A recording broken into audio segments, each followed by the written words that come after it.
네, 이슈 플로우 시간입니다. 지난 5일 금융위원회는 증권형 토큰, 일명 STO를 시장에서 허용한다고 밝혔습니다. 간단하게 정리하면 기존의 조각투자 개념을 보완해 제도권 내로 편입시켜서 부동산이나 미술품 같은 고액의 실물 자산에 보다 많은 사람들이 투자할 수 있도록 하겠다는 건데요. 이 때문에 앞으로는 조각투자 시장의 파이가 더 커질 것이라는 전망입니다. 일단 조각투자면 대표적인 예로 음악 저작권에 조각투자를 할 수 있는 뮤직하우를 예로 들 수 있는데요. 뮤직하우 외에도 미술품에 조각투자를 할 수 있는 테사나 이랜드, 그리고 넥스트 같은 기업들이 있고 또 부동산에 조각투자를 할 수 있는 테사 코리아 등이 있습니다. 최근 대신증권과 키움증권 그리고 SK증권 등이 관련 기업들과 협업을 추진하면서 이 STO 시장에 선점하려는 움직임이 강하게 나타나고 있는데요. 부동산이나 골동품, 또 미술품뿐만 아니라 선박에까지 이렇게 조각 투자를 할 수 있다니 이 개념이 참 생소하기만 합니다. 궁금한 만큼 오늘의 이슈 빨리 만나보도록 하겠습니다. 오늘의 이슈 공개해 보도록 합니다. 네, 오늘의 이슈입니다. 새로운 투자의 바람, STO인데요. 보다 자세한 내용 김영일 전문가와 이슈플로 통해서 확인해 보시죠. 네, 요즘 투자하는 방식이 여러 가지죠. 빌딩 하나 하는데 마음은 있지만 투자가 할 수가 없죠.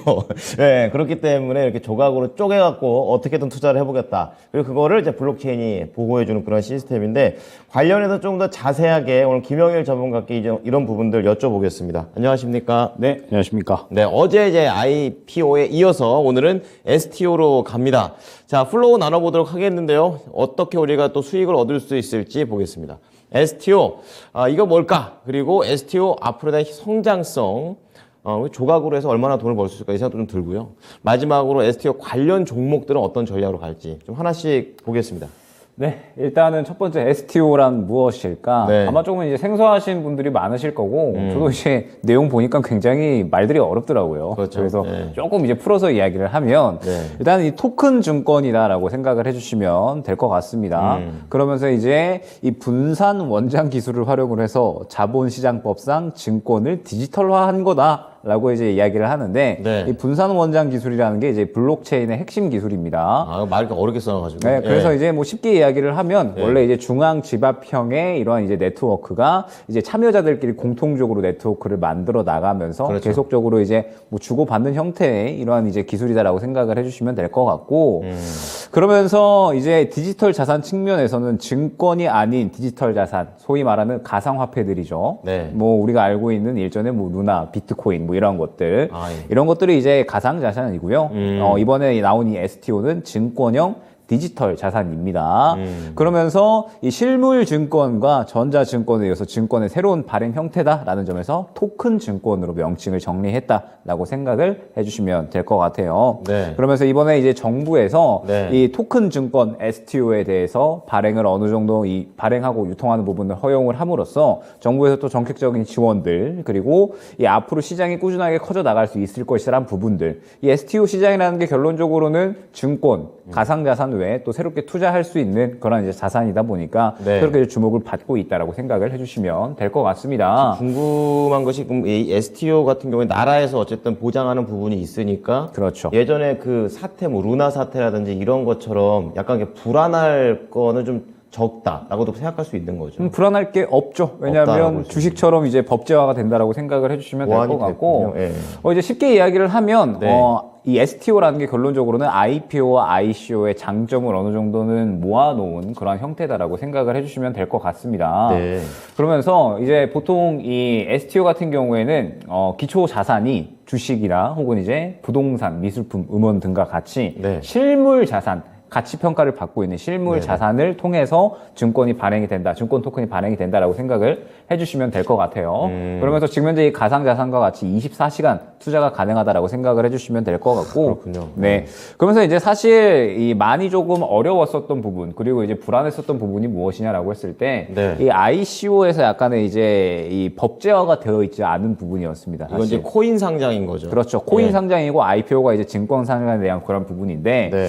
ICO 같은 경우에는 사실 이 굉장히 조금 뭐라고 해야 될까요? 이 유통 물량을 좀 허위로 이제 이야기를 한다라든지 아니면은 이만큼 무조건 이제 1000% 1000% 갈 거야라고 하고 그 물량을 상장하고 나서 또 다 넘겨버린다든지 이런 법제화가 제대로 좀 정해져 있지 않았거든요. 네. 그러면서 이제 보게 되면 2017년부터 2019년까지 ICO의 검색 추이가 굉장히 큰 폭으로 올라갔다가 낮아졌다라는 부분을 확인을 할 수가 있죠. 예, 그러면서 불구하고 식었네요. 시장에 관심이 푹 식었고 보게 되면 ICO 프로젝트 중 스캠의 비율, 그게 이제 사기 코인이다라고 합니다. 아, 네네. 그러면서 사기의 비율이 80%가 넘어갔다라고 생각을 해주시면 될 것 같아요. 위험하네요, 많이. 그만큼 개인 투자자들에게는 법제화가 되어 있지 않기 때문에 많이 위험하다라고 생각을 해주시면 될 것 같고 네. 다시 전 PPT로 이제 넘어가 주시면 좋을 것 같습니다. 네, 그러면서 여기서 하나 더 넘어가서 그 전 거 볼게요.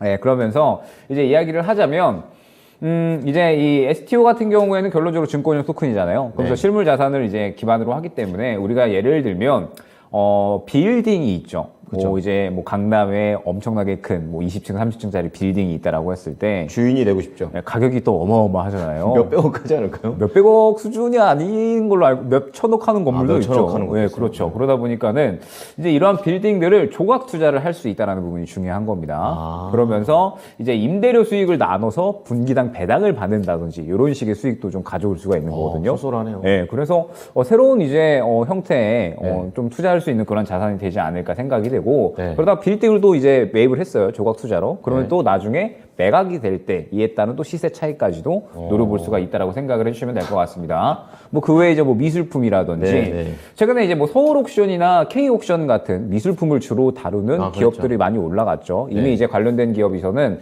그러한 이제 이 조각 투자에 대한 상품들을 좀 이제 계속 확장시켜 나가고 있다라고 생각을 해주시면 될 것 같고 네. 이미 이제 진행을 하고 있는 기업들이에요. 부동산 같은 경우에는 뭐 돼요, 카사 이게? 이미 이제 진행을 하고 있는데 아직까지는 한정된 부분이라든지 혹은 이제 법제화가 아직 덜 이제 미비가 돼가지고 지금 현재 상태에서는 완전한 STO 형태는 아니었지만 조각 투자는 이루어지고 있었습니다. 네네. 음악 저작권 같은 경우 뮤직하우라고 해가지고 최근에 유튜브나 이런 거 보면 광고 많이 나왔었잖아요. 그게 저 소리군요. 네, 저 이제 저작권을 사가지고 예를 들어서 이제 음원에 뭐 수익이 뭐 100만큼 났으면 내가 이제 투자한 만큼 거기서 이제 100에서 퍼센테이지로 이제 가져오는 거다라고 생각을 해주시면 될 것 같고 특이하게 한우도 있습니다. 먹는 거요? 네, 소입니다, 소. 소. 네. 그래서 소에 대해서도 네. 조각 투자가 가능하다라는 점. 그럼 저 소가 팔리면 그러면 이제 차익 실현, 그런 이제 거예요? 시세 차익을 또 이제 가져오는 거죠. 그리고 이제 미술품에 대해서 뭐 태사, 서울옥션, 블루 등등 해가지고 이제 야. 이렇게 있다라고 생각을 해주시면 될 것 같아요. 다 되네요, 다 돼. 네, 그러면서 이제 뭐 명품도 이제 가능합니다.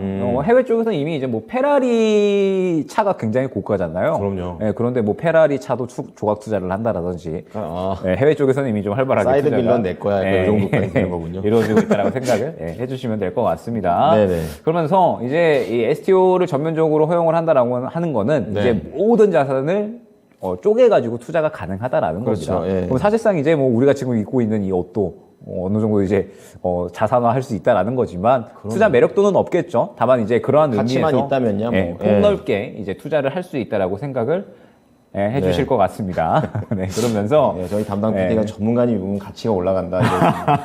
저희가 좀 더 이 옷 가치 좀 끌어올려 보겠습니다. 네, 재미있는 이야기를 해주시네요. 네, 그러면서 일단은 이 주목받는 시장이 가장 또 어디냐라고 했을 때 역시나 부동산 STO인 것 같아요. 아, 당연하죠, 이게. 네, 워낙에 이제 자산이 좀 크잖아요. 맞아요. 그러다 보니까 이 돈 자체가 좀 많이 몰릴 수밖에 없다라고 생각을 하고 있거든요. 네네. 그러면서 이제 여러 가지 뭐 STO가 이제 확장될 수 있을 만한 이러한 이야기들이 좀 많이 나오고 있습니다. 오피스나 상가 등을 넘어서 아파트 혹은 이제 빌딩까지도 다양한 부동산에 대해서 STO를 좀 검토하겠다라든지 네. 여러 가지 이제 법제화된 부분들이 이제 많이 나올 거고 2024년까지 블록체인 기반 부동산 거래 플랫폼 구축을 계획 중이다라는 점. 그러면은 본격적으로 한 2024년부터 거래가 가능할 것이다라는 부분을 어느 정도는 파악을 할 수가 있겠죠. 그렇죠. 그러면서 이제 이 STO 같은 경우에는 기존 코인과는 다르게 어느 정도 안정적인 투자가 가능하다라는 점을 추가적으로 또 안내를 드릴 수가 있을 것 같습니다. 말씀드렸듯이 이 토큰의 유통 혹은 이제 발행에 대해서 네. 증권사가 계좌 관리, 그다음에 거래 중개 이러한 이제 유통을 맡게 되고요. 네. 그다음에 한국거래소가 상장 심사 등을 맡게 될 예정에 있습니다. 그렇기 때문에 실질적으로 완전히 이제 법제화돼서 진행이 된다라고 생각을 해주시면 좋을 것 같아요. 네. 그러면서 범 내에서 움직이는 그러한 이제 상태다라고 생각을 해주시면 좋을 것 같고, 지금 이제 보게 되면은 뭐 이제 증권사나 은행 등이 이제 유통을 하면서 이제 또 발행인이 계좌 관리 기간은 뭐 신설을 한다라든지 한국거래소에서 이제 또 검토를 한다라든지 여러 가지 주요한 이 주식과 똑같은 그런 이제 상품이다라고 생각을 해주시면 될 것 같아요. 다만 24시간 거래가 가능하고 그 다음에 블록체인 기반으로 해가지고 모든 자산에 대해서 유용화된 투자가 가능하다라는 점까지 생각을 해주시면 될 것 같습니다. 궁금한 게 이것도 그러면은 코인들처럼 네. 그 변동성이 되게 심할 걸로 생각하세요? 변동성 상대적으로 적을 수가 있겠죠. 왜냐하면 이 가상자산 암호화폐에 대한 부분은 사실 네. 법제화된 부분도 많이 없었잖아요. 아, 그렇죠. 그리고 무형화의 자산이었기 때문에 네. 사실 이제 굉장히 변동폭이 클 수밖에 없었다라고 보고 있는데, 그런 게 이번에 이제 이 STO 같은 경우에는 어찌됐든 유형 자산에 대해서 투자를 하는 거잖아요. 네. 그러면은 뭐 예를 들어서 소가 뭐 한 500만 원 정도가 한다라고 했을 네. 때 그러면은 그 가격을 완전히 크게 뛰어넘기에는 약간의 어려움이 있겠죠. 그렇죠. 때문에 어느 정도 이제 변동성은 좀 덜하지 않을까라고 생각이 되고, 다만 이제 이 STO가 굉장히 좀 의미 있는 부분이 무엇이냐라고 했을 때 네. 정부가 굉장히 좀 적극적으로 밀어붙이고 있다라는 부분인 것 같아요. 정부가 이제 이 STO에 대한 부분들 새로 이제 시장을 좀 신설을 하면서 금융산업을 완전히 좀 키우겠다라는 그런 의지인 것 같거든요. 네. 그러면서 또 STO 시장을 이제 신설을 하면서 완전히 해외 자금도 추가적으로 더 끌어오겠다라는 그런 이제 의미인 것 같아서 예. 정부가 이제 지난 5월에 디지털 자산 인프라 및 규율체계 구축에 대한 이런 국정과제를 확정을 했었습니다.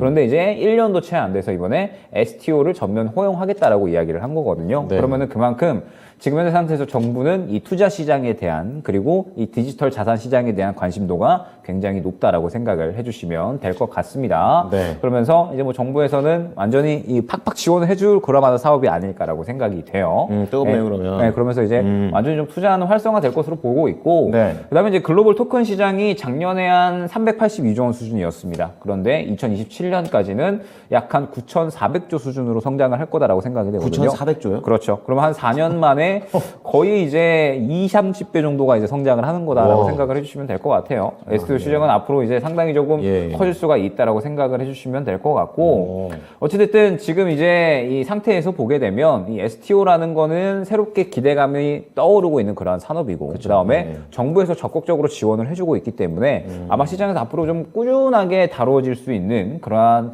이 자산이 아닐까 생각이 됩니다. 그러면은 실질적으로 또 관련된 사업을 진행을 하고 있는 그러한 기업들에 대해서도 네. 계속적으로 좀 관심을 갖고 지켜봐야 되지 않을까 생각이 됩니다. 야, 지금 여기저기 투자할 수 있겠구나, 막 이런 생각이 드네요. 자, 두 번째 플로우 넘어가 보도록 하겠는데요. 자, 성장성. 지금 뭐 어느 정도 말이 나오신 것 같은데, 응용하면 한도 끝도 없겠다, 약간 이런 생각 들어요. 그렇죠. 어떻습니까? 예. 네, 그러면서 뭐 시장은 아마 정부의 지원도 이제 적극적으로 좀 받는 이상 꽤나 그렇죠. 좀 커지지 않을까 생각이 되는데, 어찌됐든 지금 현재 상태에서 실질적으로 우리가 관심을 가져야 될 건 관련된 이제 사업을 진행하고 있는 기업들, 그리고 네. 성장성이 과연 얼마나 나타날 것인가, 이 부분이 중요할 것 같습니다. 결론적으로 이제 이 발행을 할 수 있는 기업들은 발행 요건을 갖춘 그러한 이제 발행인만이 직접 이제 발행을 할 수가 있습니다. 그러면은 요건을 갖춘 발행인들은 네. 이 계좌 관리 기간이 되면서 증권사 등을 통하지 않고 직접 토큰 증권을 발행을 할 수가 있거든요. 그건 좀 특이하네요. 그렇죠. 그러면 네. 이제 STO에 관련된 그러한 이 직접 STO를 발행하는 기업들은 충분히 또 수혜를 받을 수 있다라고 생각을 해주시면 될 것 같고, 그 다음에 증권사도 상당히 좀 수혜를 받을 것으로 기대가 되고 있어요. 아, 그래요? 지금 이제 각 증권사들이 상당히 이 STO 시장을 또 주목을 하면서 네. 관련된 플랫폼들이 지금 이제 구축 중이다라고 이야기가 나오고 있고, 키움증권이 가장 큰 수혜가 될 것이다라고 이야기가 나오고 있거든요. 역시 개인 투자자에 강합니다. 그렇죠. 왜냐하면 개인 투자자가 가장 많이 또 사용하는 맞아요. 증권사고, 그러면서 이제 STO 같은 경우에는 개인 투자자가 많이 이용하는 그러한 이제 이 시장이 될 것으로 생각이 되고 있거든요. 그렇기 때문에 STO 같은 경우에는 아무래도 이 키움증권이 가장 큰 수혜를 볼 수 있을 것이다라고 이야기를 하고 있고, 네. 이미 이제 상당한 플랫폼들을 좀 갖춰 나가고 있는 상태이기 때문에 아마 연내 서비스가 되지 않을까까지도 이야기가 나오고 있습니다.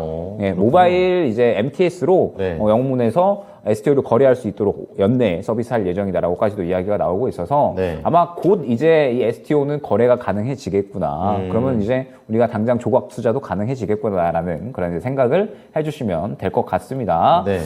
그러면서 이제 뭐 아까 말씀드렸듯이 여러 가지 또 이 뭐 키움증권뿐만 아니라 지금 이제 비상장되어 있지만 뭐 뮤직하우라든지 혹은 네. 뭐 테사, 카사, 펌블 등등 해서 이미 조각 투자는 좀 활발하게 이루어지고 있는 상태고 네. 우리 시장에도 관련주들이 상당히 좀 많이 있잖아요. 그래서 최근에 이제 상승이 좀 많이 나왔기 때문에 어느 정도 지금 현재 상태에서는 관련주들의 관심을 갖고 볼 필요가 있으나 지금 현재 STO 시장은 아직까지는 기대감만으로 움직이고 있다라고 봐야 될 것 같습니다. 네. 그리고 이 어느 정도 문제점이다라고 한다면 블록체인 기반으로 이루어지잖아요. 그렇죠. 블록체인 기반으로 이루어지기 때문에 사실 그동안은 이 블록체인에 대해서는 신뢰도가 많이 떨어져 있는 상태다라고 생각이 됩니다. 사고도 많이 터졌잖아요. 네, 가상자산 시장이 워낙에 또 그동안은 문제가 많았기 때문에 맞아요. 신뢰도를 상당히 좀 많이 잃은 상태다라고 생각이 돼요. 그러면은 물론 지금 현재 정부의 지원이 계속적으로 좀 이어질 거고 그러면서 성장을 해 나갈 것이다라고 생각을 하고 있지만 아무래도 신뢰도를 갖고 그다음에 플랫폼 구축에 대한 부분도 2024년 정도가 될 거다라고 이야기가 나오고 있어서 예. 일단 올해 당장 실적 나오기는 어려울 거다라고 생각이 됩니다. 그러면은 당분간은 기대감만 갖고 접근을 해야 되지 않을까 생각이 됩니다. 자, 그렇다면은 이제 기대감이라고 하면은 글쎄요, 이제 좀 짧게 받는 건데 자, 그렇죠. 투자 전략 좀 보겠습니다.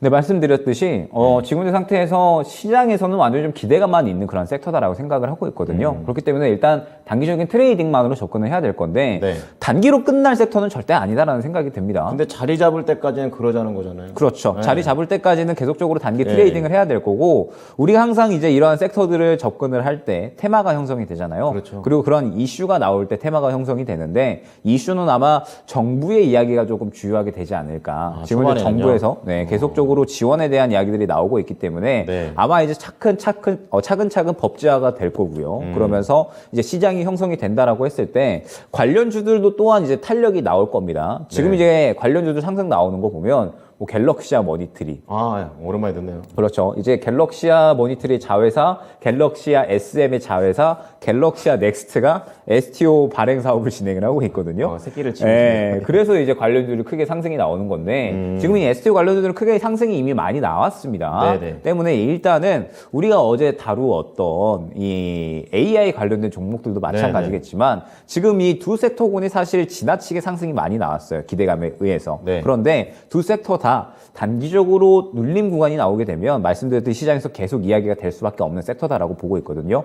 이미 정부에서 적극적으로 지원을 하고 그다음에 글로벌적으로 발전을 해 나가고 있는 상태이기 때문에 아마 시장에서 꾸준하게 이야기가 나올 것이라고 생각이 됩니다. 네. 때문에 일단 관련주들은 눌림 구간이 좀 필요하다라고 생각이 되고 지금 현재 상태에서 이제 이 상승이 나온 이미 이제 종목군들이 있죠. 뭐 네. 갤럭시아 뭐 머니트리 그다음에 뭐 갤럭시 SM 등등 그다음에 뭐 서울 옥션 뭐 K 옥션 등등 여러 가지 종목들이 있는데 이 종목 외에도 뭐 아직까지 이제 증권사도 크게 상승이 나오지 않았잖아요. 그렇기 네. 때문에 뭐 증권 관련된 종목들도 한번 이제 지켜볼 필요가 있을 것 같고 그 외에 STO 발행의 사업 관련된 그런 이제 이 종목들도 추가적으로 있을 겁니다. 네. 우리기술투자 같은 경우에도 관련된 사업을 진행을 하는데 아직까지 크게 상승이 나오지 않았거든요. 때문에 STO는 아직까지는 순환이 완전히 다 돌지 않았고 예. 이제 돌 수 있는 종목들도 많다라고 보고 있어서 그러한 종목들도 새롭게 선별적으로 찾아가는 그런 구간이 필요하다 생각이 됩니다. 네, 또 나중에 또 STO 관련해서 구체적인 내용들 나오면 좀 보도록 하겠습니다. 그리고 끝내기 전에 어제 그 IPO 네. 관련해가지고